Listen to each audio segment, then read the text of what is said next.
Have you ever stopped to think about how fast things can change? Yeah. Especially in finance, and double, especially in the digital world. Oh, absolutely. Lightning speed sometimes. Right. 1 minute, someone's hailed as this, like, genius innovator, and the next, they're facing serious criminal charges. Today, we're diving deep into exactly that kind of story. It's one of the biggest financial fraud cases we've seen recently.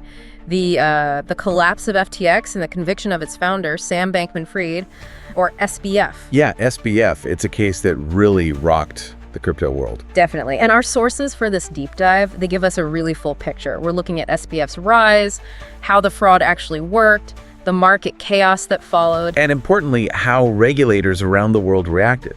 That's a huge piece of it. It really is. And what's kind of surprising, or maybe paradoxical, is the long-term effect, despite this massive scandal. Institutional money started coming in more, Yeah, right? exactly. We'll get into that. But it definitely forced the crypto industry to change, pushing it away from that sort of Wild West image towards something, well, more regulated. It's a fascinating story, not just about fraud, but about an entire industry kind of growing up in public, maybe the hard way. And the speed, like you said, incredible how fast it all unraveled. Okay, so let's unpack this. Sam Bankman-Fried. His story starts pretty conventionally in a way. Born 1992, academic family, Stanford connections. Right, parents were professors there. Then MIT for physics, which maybe hints at the quantitative side. He went into trading at Jane Street Capital. A top quant firm. So Yeah. he had the legit finance background. He did. But then super fast entry into crypto, founds Alameda Research, that's his trading firm, November 2017. Okay. Then less than 2 years later, April 2019, he launches FTX, the exchange, and boom, he's suddenly this huge figure. Yeah, the wunderkind poster child for crypto for a while there. Until November 2nd, 2022. That seems to be the date things really started to crack. CoinDesk published a report. The infamous balance sheet report. That's the one. Revealed that Alameda's balance sheet was heavily loaded with FTT, which was FTX's own exchange token. Which immediately raised eyebrows, right? Because if FTX's token price fell, Alameda's solvency was toast. Big questions started swirling. and that one report, that single leak, it just set off a chain reaction, a total bank run, essentially. Leading to the exposure of what prosecutors later called an $8 billion fraud. Customer funds just gone. It really makes you wonder, how is the system so fragile that one balance sheet could bring it all down? Shows the interconnectedness, maybe the over-leverage. And the lack of transparency, maybe? Definitely that too. So investigators jump in, start following the money trail, and the numbers are just staggering. They find at least $8.9 billion in customer funds missing from FTX. 8.9 billion just vanished. And it wasn't simple mismanagement. They uncovered this complex web of shady dealings between SBF's companies. Specifically, Alameda Research got these special privileges on FTX. Like the backdoor access. Exactly, including an essentially unlimited line of credit. And the kicker, they didn't have to post collateral. Which is just unheard of in normal finance. Yeah. Borrowing potentially billions with no security. That's rule number one broken right there. Absolutely breaks fundamental risk management. And, blockchain analysis was key here, tracking where the digital money went. But on top of the funds moved to Alameda, there was also that hack, right? Yeah, good point. $477 million hacked from FTX on November 11th, 2022. The very day they filed for bankruptcy.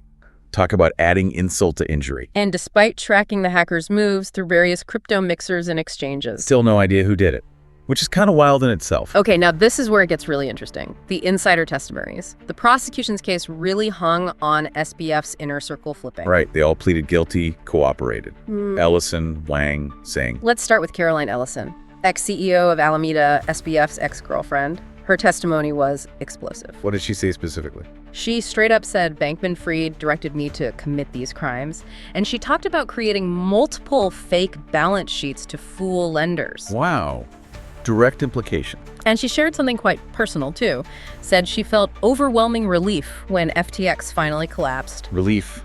Yeah. Unexpected. Because it ended her constant state of dread. Imagine living like that, knowing customer funds were being misused. That's powerful testimony. Tells you a lot about the internal pressure and, well, the guilt. Then you have Gary Wang, FTX co-founder, the tech guy. He admitted he helped write the code. The code that let Alameda basically dip into FTX customer accounts. Yep. to the tune of potentially $65 billion without anyone knowing. He said, quote, "We lied about this to the public," just baldly admitted it. So the fraud was literally coded into the system. Seems like it. And Nishad Singh, another key engineer, he backed this up. Said he wrote code at SBF's direction, allowing Alameda access to billions in customer money.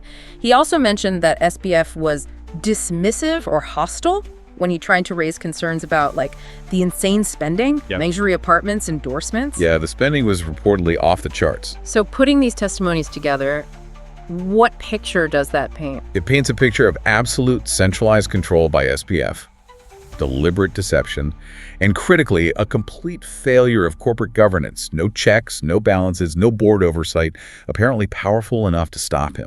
Just a small group operating in secret. It really makes you question how these massive valuations were built on such shaky foundations. And the market reaction when it finally broke, immediate and brutal. Oh yeah, carnage. 15 major cryptos lost, what, $152 billion in market value? In just 3 days. Unbelievable speed. Bitcoin dropped 16% that November, lowest since late 2020. The whole crypto market cap, which had peaked near $3 trillion. Plummeted.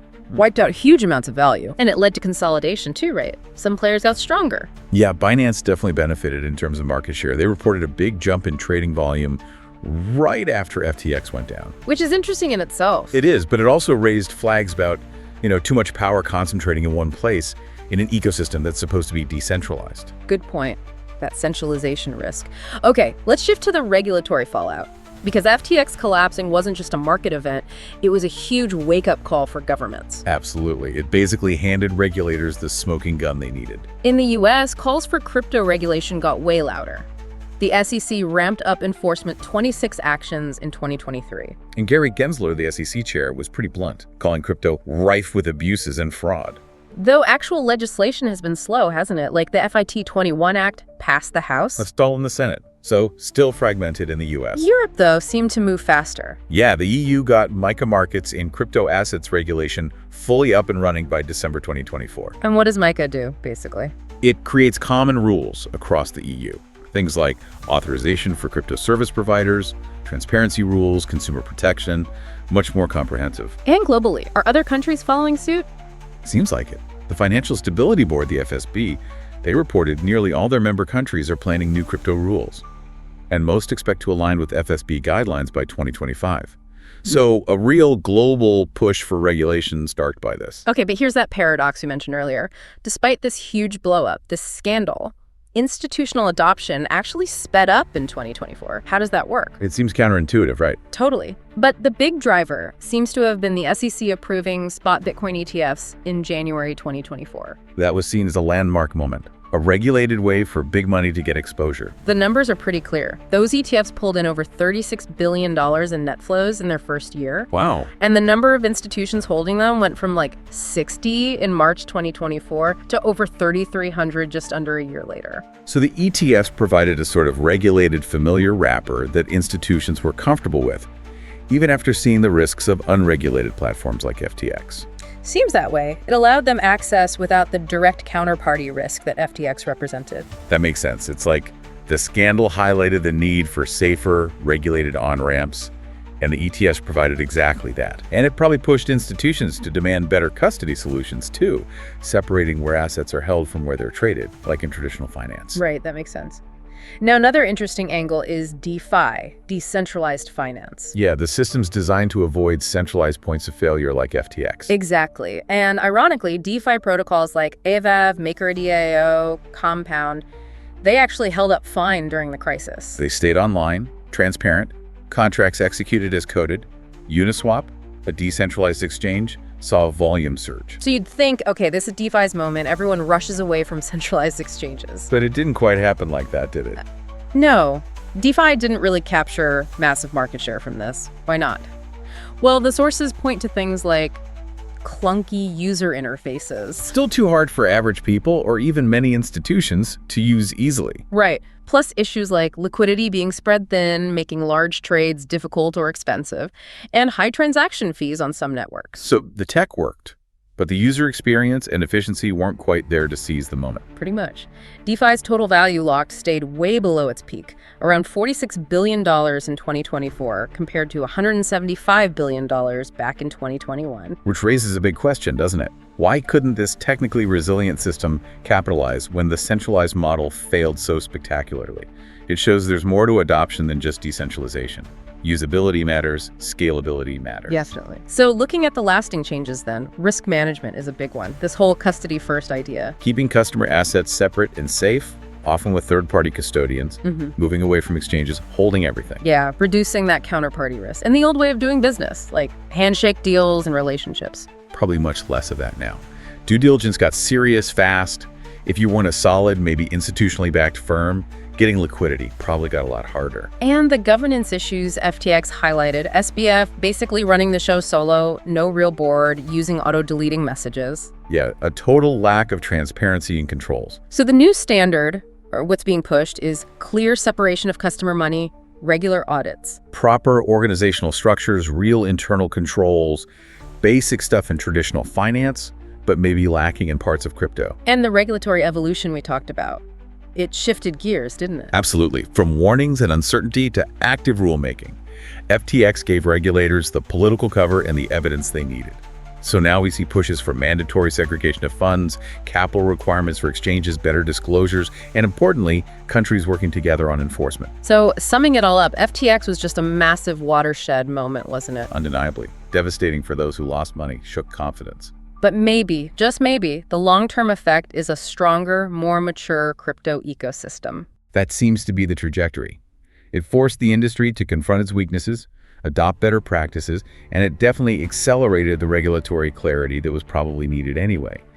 And it also kind of proved the point of truly decentralized systems, even if they didn't fully capture the market shift. So the SBF case, the FTX collapse, it's really this story of an industry in transition, isn't it? Moving from this wild, speculative phase towards, well, something more integrated into the mainstream financial system. And maybe the final thought for you, the listener, is this. How do we keep that balance? How does crypto maintain its innovative edge, its decentralized ideals, while putting in the safeguards needed to protect people? Yeah, what other protections are needed? And who's responsible for making sure they happen without killing the innovation? Lots to think about there. It's a space that's definitely still evolving.